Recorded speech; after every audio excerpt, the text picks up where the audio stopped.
com essas três entidades, né? Observatório buscando a melhor forma de aplicação dos recursos públicos, o CODEFOS, projetos que nós precisamos trabalhar no sentido de criarmos um banco de projetos no município de Foz do Iguaçu, e a CIF, né, respondendo por seus 1.600 associados. Em primeiro lugar, parabéns em promover esse debate. Eu sempre que venho aqui, eu me sinto em casa e quero dar um abraço especial e um cumprimento especial a todos os ouvintes da Rádio Cultura. Esse assunto de aumentar o número de vereadores já vem sendo debatido há muito tempo. Não vejo, por parte da sociedade, a menor possibilidade de apoiar essa ideia. Não vejo. Nós temos aqui, eu tenho um estudo feito inclusive, coordenado pela Leonor Venson, na época presidente do Observatório, junto com um grupo de professores da UDC, e onde foi feito um estudo de 2017 a 2020 sobre o desempenho da nossa Câmara de Vereadores. E agora esse grupo está fazendo um trabalho para entrega até 2022, e que não mudou muito esse quadro que eu vou passar para os senhores. O que nós temos que trabalhar é em cima de números, de dados, matemática, né? A matemática, hoje, para o nosso ouvinte ter uma ideia sobre a Câmara de Vereadores de Foz do Iguaçu, a Câmara, nós fizemos um comparativo entre 4 cidades: Ponta Grossa, Maringá, Cascavel e Foz do Iguaçu. Foz do Iguaçu tem 260 mil habitantes, Cascavel 330 mil habitantes, Maringá 450 mil habitantes, Ponta Grossa 330 mil, mais ou menos semelhante a Cascavel. O custo por habitante, a nossa Câmara de Vereadores, é de R$ 4,25 por habitante. Vamos pegar Ponta Grossa, que é o menor custo, R$ 2,54 por habitante. Foz, 67% mais caro que Maringá. Vamos pegar o nosso vizinho, Cascavel. O custo por habitante, a Câmara de Vereadores, 3,16 centavos por habitante. Foz, 4,25. Simplesmente 36% mais caro do que Cascavel. Vamos pegar Maringá, que é um exemplo de cidade que sempre é citada entre as melhores do Brasil. O custo por habitante, 3,12, contra Foz, 4,25. Então, 36% maior de Foz. E aí, vamos pegar aqui o número, o orçamento das câmaras de vereadores de 2020. Isso aqui são dados reais, pesquisados, são fontes seguras. Londrina, 34 milhões o orçamento. Isso pago, não é com devolução. Eu estou pegando valores líquidos. Cascavel, 19 milhões e 900. Maringá, 22 milhões e 900. Foz do Iguaçu, 25 milhões e 800.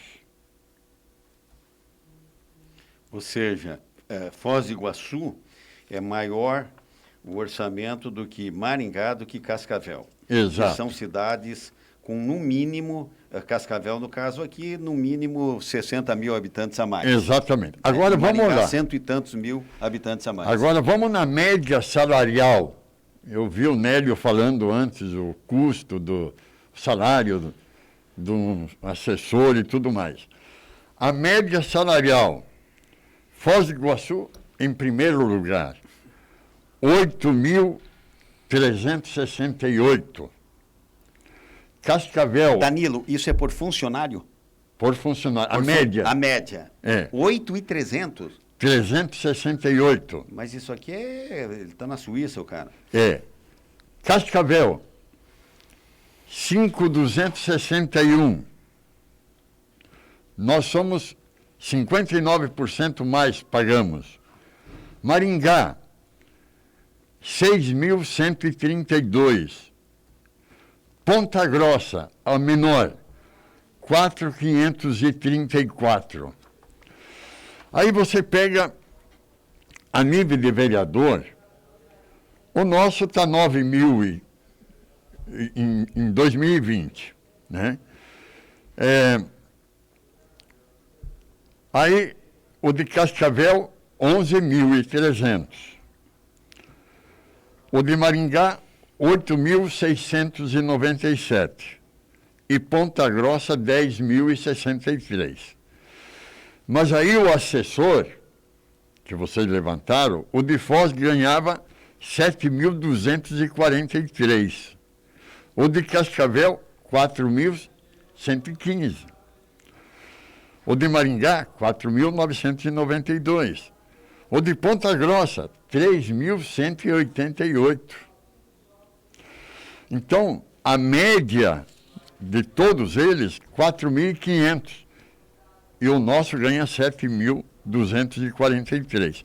E aí você vai para uma série de outras distorções, onde você tem os salários, por exemplo, eu não vou entrar em detalhes aqui, mas eu acredito que esses números, eles dão uma ideia muito clara de que a prioridade da Câmara de Vereadores de Foz do Iguaçu é ela se ajustar em termos de custo. Não vou falar aqui de produtividade, de eficiência, com relação aos nossos vizinhos. Somente isso. Agora são 12 horas e 1 minuto. Se vocês me permitem, eu não cumprimentei ainda o Fernando Castro Alves, que é o presidente do Codefoz. Fernando, obrigado pela tua presença aqui. Engrandece o nosso programa. Tudo bem? Tudo bem, graças a Deus. Estamos aqui na Rádio Cultura com muita alegria, compartilhando mais uma vez da companhia dos nossos apresentadores, jornalistas de grande competência. E para nós do Codefoz é de suma importância debatermos esse tema. Vemos, inclusive, se me permite já colocar algumas situações com relação à questão do número de vereadores, um tema totalmente inapropriado para ser discutido nesse momento. Porque nós vivemos uma turbulência política nesse momento, o país vive uma turbulência política, e parece até que o pessoal esquece disso e começa a querer debater um tema em que vem justamente afrontar o nosso contribuinte, o nosso eleitor. Veja que os números apresentados pelo nosso presidente Danilo, da CIF, são números que demonstram o quanto Foz do Iguaçu já está totalmente fora da curva. Se colocar os números aí, um par de eixos aí, X e Y, e colocar salário, produtividade, esquecendo produtividade, somente o salário, o orçamento, o número de habitantes, vemos que Foz do Iguaçu está com a nossa máquina já inchada. E não vamos nem falar em estado mínimo, mas nós enquanto contribuintes e representantes da sociedade civil organizada, precisamos atentar muito a isso, porque afinal de contas, nós estamos remunerando um servidor público. Então esse nível de representatividade, por exemplo, o nosso presidente Danilo estava colocando o número de vereadores que existem, né? Eu estava olhando aqui, por exemplo, num levantamento que eu fiz também, Londrina tem 600 mil habitantes e tem 19 vereadores. Praticamente quase 2,5 vezes a população de Foz do Iguaçu. Não é? E os demais indicadores dizem o quanto eles estão com pelo menos um bom senso mais apurado que o nosso. Então, o que se pede aqui é uma sensibilidade dos nossos ilustres, caríssimos edis, né? Os nossos parlamentares locais, para que eles revejam as suas posições, para que eles olhem para o seu interno, para a sua administração, para a sua organização, e vejam o quanto podem melhorar a prestação de serviços aos nossos munícipes. São apenas algumas pinceladas que eu gostaria de fazer nesse tema, porque os dados demonstram aí que não temos razão nenhuma para querer aumentar. Jaime Nascimento, que é o presidente do Observatório. Bom dia, Jaime. Obrigado. Eu estou enganado, fazia tempo que você não vinha por aqui, Jaime. Faz algum tempo, Bom dia a todos, bom dia, doutor Nelson, bom dia, Anélio, os meus colegas aí, Danilo e Fernando. Queria parabenizar a Rádio Cultura por fazer esse tipo de debate. Eu acho que a população precisa ter acesso a todas essas visões aí, né? E eu, como observatório, queria fazer uma avaliação baseado em 3 premissas. A primeira, considero que no sistema democrático, o legislativo municipal é de extrema importância, né? É com ele que nós conseguimos efetivamente no município garantir que, né, deveria garantir que haja democracia, que haja participação popular. São os nossos representantes. Então, como cidadão, né, nós temos que fazer todo o possível para que isso funcione, né? Que a Câmara efetivamente trabalhe e cumpra o seu papel. Por outro lado, se nós avaliarmos assim, eu não tenho muitos dados, mas eu, né, faço uma análise a partir de uma percepção. Na última eleição, nós tivemos uma renovação da Câmara, acho que somente 2 vereadores que se reelegeram. O que isso denota? Que a nossa população não está avaliando assim tão bem, né, o desempenho, o papel da Câmara de Vereadores, quando em 15, 2 apenas, né, se reelegeram. Então, acho que esse é um segundo aspecto importante que os vereadores têm que, né, levar em consideração. E terceiro, nós temos essa expectativa do sistema democrático, né, de que o vereador exerça um papel de fiscalização, que faça boas leis, mas efetivamente o nosso sistema político não oferece instrumentos para que isso aconteça, né? Nós elegemos um vereador que acaba recebendo um cheque em branco. Ele entra na Câmara de Vereadores, basicamente faz o que quer, e aí, né, tomam posse, logo em seguida começam as negociações para formar uma base para o prefeito, né, e a partir daí, né, esse cheque em branco ele é usado pelo vereador da forma como lhe apraz, ou seja, o sistema democrático não fornece instrumentos para que a gente efetivamente cobre do vereador um desempenho. Nós, como Observatório Social,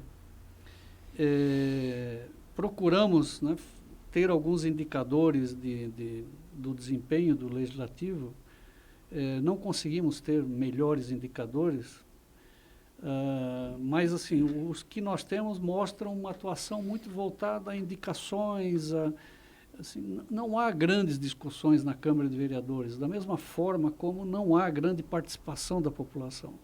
Eles já mudaram de horário várias vezes, de encontros, então isso denota que há uma pouca participação da população. E como Observatório Social, nós gostaríamos muito que o vereador fosse um fiscal, que ele efetivamente atuasse como um fiscal em nome da população. E ele, na realidade, atua como um apêndice do Executivo, né? Está mais preocupado com obras, com emendas que ele mostra, não, fui eu que executei isso. Não é o papel do vereador, né? O papel do vereador seria nos ajudar a acompanhar o que o Executivo faz, né? O Observatório atua nessa fiscalização e precisa que que os vereadores desempenhem esse papel. Agora são 12h08. Eu vou fazer intervalo comercial, Danilo, Fernando e Jaime, e o